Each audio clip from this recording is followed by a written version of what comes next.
1 year ago, I published the first devlog on my channel, Bow Knight Devlog 0.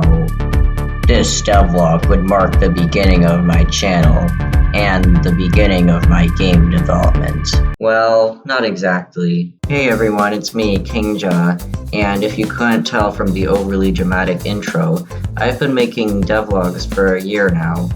So, I thought I would do a sort of special occasion video and go through my entire journey with game development, YouTube, and look at some of my early games. I'll also be announcing a secret project that I've been working on at the end of the video. So, let's get started.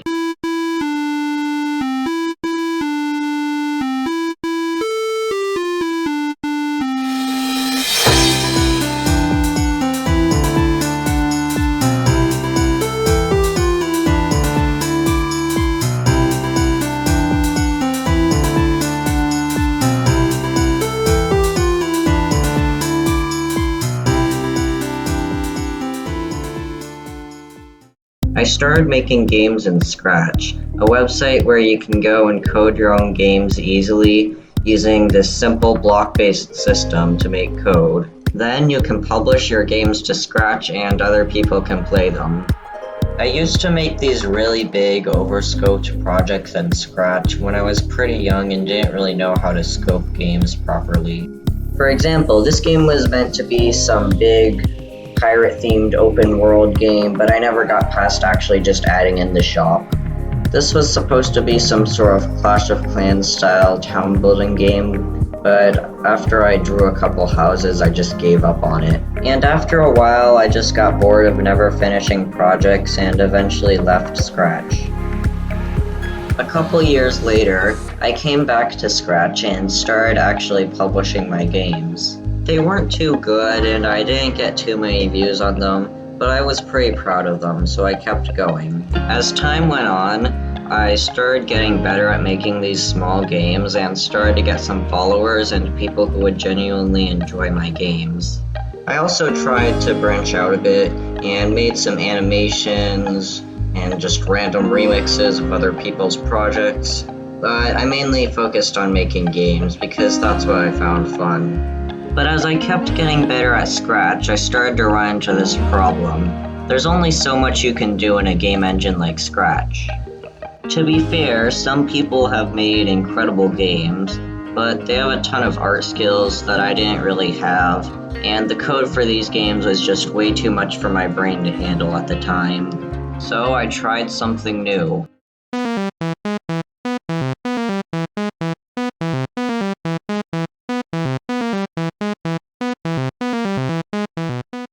I tried out Construct, a game engine that has a simple coding system like in Scratch, but is made to support bigger games and has a relatively older target audience.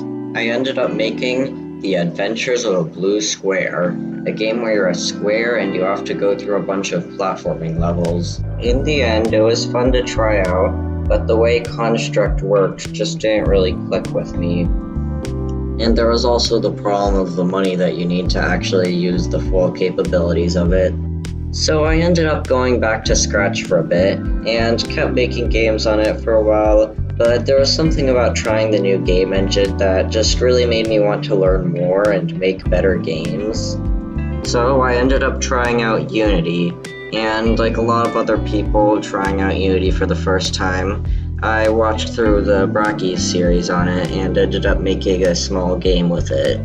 I never ended up actually watching through the full Brackeys series because I was just too eager to start making my own games, and I decided I could just start making the game I want to make, and then if I need a tutorial for something I can just look it up. And this is where my first Unity game started, Bow Knight.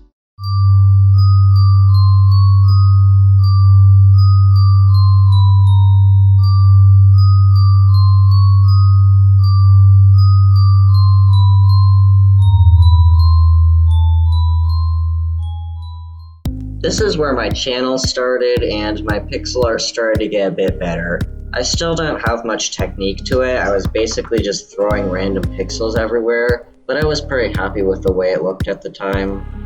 This is also where I started the Kingjaw Dev YouTube channel, where I first started making devlogs on Bonite. They were not too good, to say the least. It was basically just me putting captions over crappy gameplay footage, but back then I thought they were awesome. When I released Bonite, it was kinda terrible. There were just a ton of bugs in it that I never really bothered to fix. Basically, the way I was making Bonite was just by taking all these different tutorials on how to make different systems and just mashing them all together into this glitchy amalgamation of code. But I would say that it's fine for my first game in Unity. Anyways, now let's talk about some game jams I did.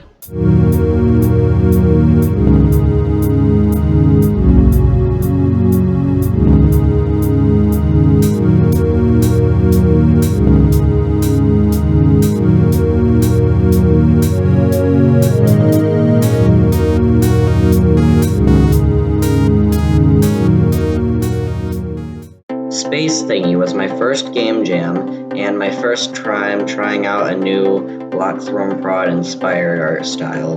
The theme for the game jam was less is more, so I made a simple space shooter game where you collect ammo, but more ammo will weigh you down and make you shoot and move slower.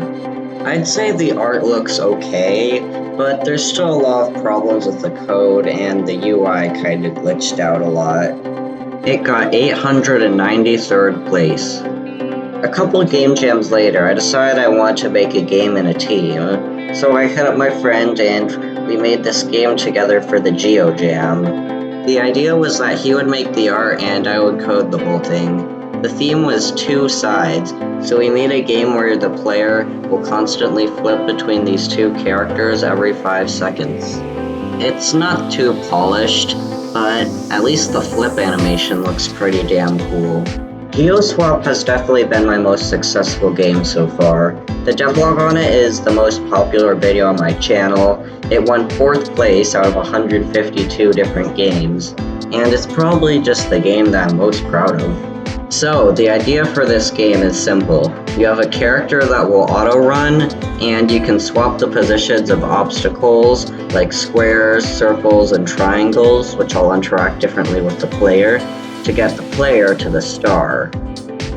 I finished the base game in only a couple days, so what I did was I spent a while on polishing the game and making it just in general a better experience than most of my game jam games end up being. Finally, the cafe at 3 AM.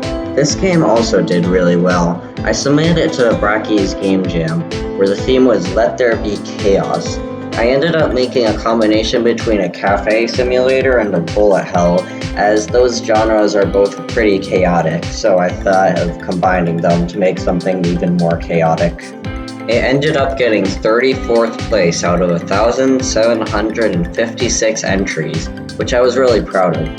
I honestly kind of regret not making a devlog video on it, because it's definitely one of my favorite games I've made. Anyways, let's get on to the first big project that I attempted.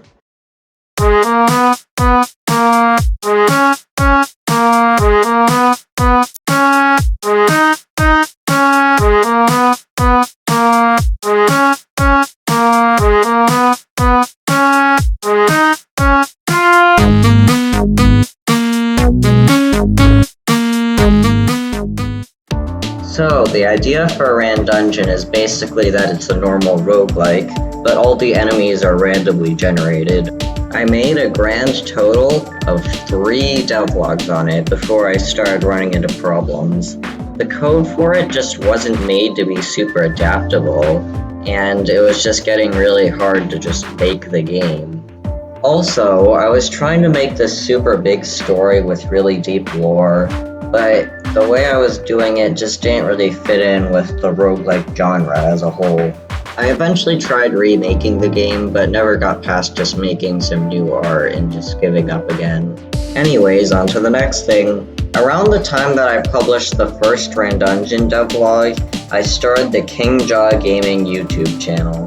It's a bit of an experimental channel, as I post a ton of different kinds of content on there. For example, There's Minecraft videos, Discord videos, speedrunning videos, meme videos, music remixes, original music, ASMR, whatever the hell this is supposed to be, pixel time lapses, and well, you get the point. So go check out that channel if you want to see some cool content like this. Now, say my name.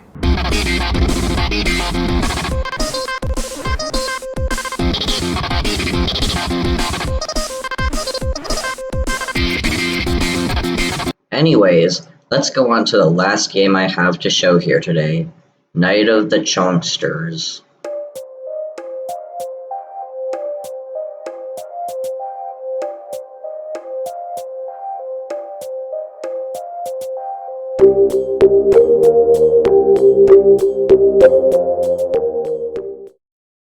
Night of the Chonksters was my first attempt at a horror game, and also my somewhat first attempt at a 3D game. I mean, I'd made 3D games before, but we don't talk about those. So basically, Night of the Chonksters is a horror game where you have to avoid chonks and get these 3 keys to unlock your way to freedom. Also, I made a cool devlog video on it, so go check that out. And finally, the moment you've all been waiting for. Well, at least I hope so. The grand reveal of my new game. Harvest Blade! Harvest Blade is a fall-themed Undertale-inspired RPG that I've been working on kinda on and off for the past couple months. I've got a lot of the systems and visual effects in place right now, so I'm finally sharing it with everyone. I'll hopefully be making some devlogs on it soon, so look out for those. Alright, so that's a little summary of what I've been doing with my first year of game dev. I hope you enjoyed the video. If you did, be sure to click on that cool little hand button below. And if you didn't enjoy it, then too bad. Bye.